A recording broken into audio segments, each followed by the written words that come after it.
Welcome to another screencast, which is the beginning of a series of templates that we want to build, which will be available within the Revit Family app as a starting point so that you don't need to start from scratch.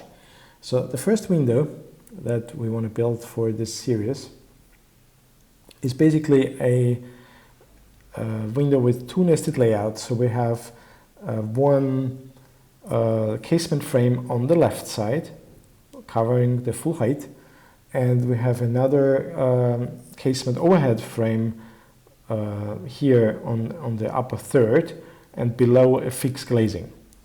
So in order to achieve that, we start with a main frame. In that main frame we want to have a mullion here, so that divides this area into two parts. So for that we need a layout, so we add a layout inside the frame, and into that layout we add a mullion. So that's the first part. So now we have these two areas. On the left hand side we want to do the full casement frame, and on the other side we want to do the overhead frame. So let's start with that one. So we add to the layout another frame, and instead of covering the full layout we want only to cover until the first layout line, which is the mullion. So we say here end at layout line 1, and we want to overlap that with the main frame, and we want it to open interior side, and we give it a panel as glazing, which also goes somewhere into the frame. So if we move this cutting line over here, that's what we got. We got the casement frame, it opens to interior, it has a glazing, and we can see it here in this section. So if we move that line now, the cutting line on the other side, so that's where we want to build the overhead casement frame. So we want to have another mullion here on the third of the height. So in order to do that, we need to add a nested layout to that layout. So let's start with that. And this nested layout should have this direction vertical now, because we want to divide in vertical direction. And let's add two layout lines, so we can see those layout lines here. Currently, it covers again the whole parent layout. So this layout sits in this other layout, and like the same, we did the same as the frame. So the frame, we said, has no start and it ends at layout line 1. With the layout, we want to start at the layout line 1 and have no end, so it goes until the end. So we do that here, and you can see that the layout lines only cover now that area. So next we want to add the mullion. So it just adds the mullion to the first layout line, which we want to change to the second one. So we want to have this mullion up here, and we want to have the frame sitting up here and a fixed glazing down there. So let's start with a fixed glazing. So that sits now inside that layout. Let's add a panel, which by default covers the whole layout. So we want it to end on layout line 2. And again, we want it to go into the frame, so that you can see this here in the section. So, and the last bit missing is, let's just change this mullion colors to something lighter here, and also that mullion to similar yellowish green colors.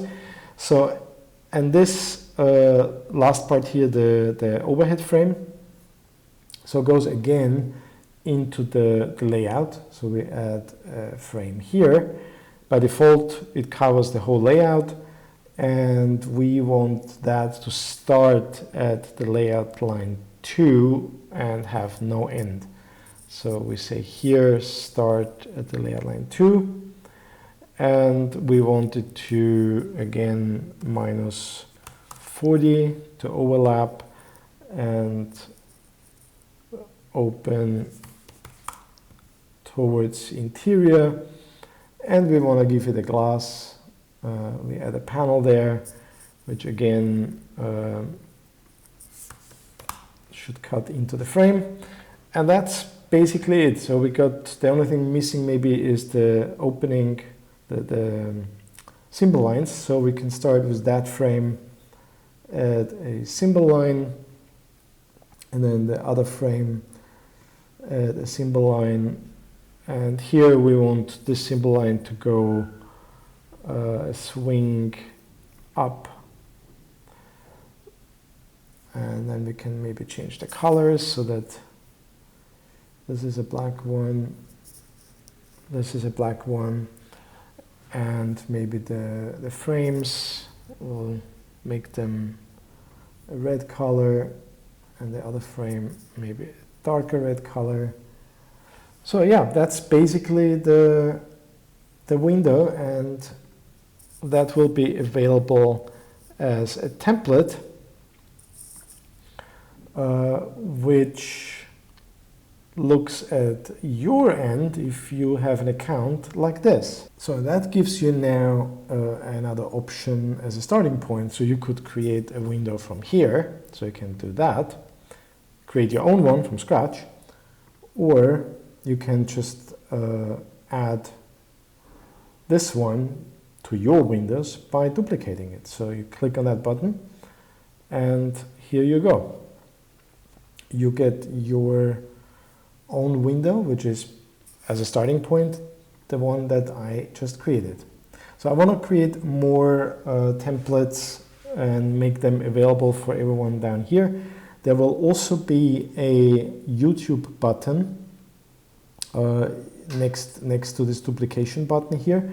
And when you click on that, you will get to that screencast that we're just recording now. So I hope that helps. There will be coming more around templates and sharing, so stay tuned. And if you don't have an account yet and you want to try it yourself, you can create a free account. You get 5 credits, which will be used when you actually export in family. So this editor is completely free. You can set up as many families and play around without being charged. And with the 5 credits, you can download whatever you create. So you can download the actual Revit family file, which you do over here, and that charges the credit. So you have this 5 credits, and 1 credit is charged per creation of family. When you buy additional credits, 1 credit is basically $1.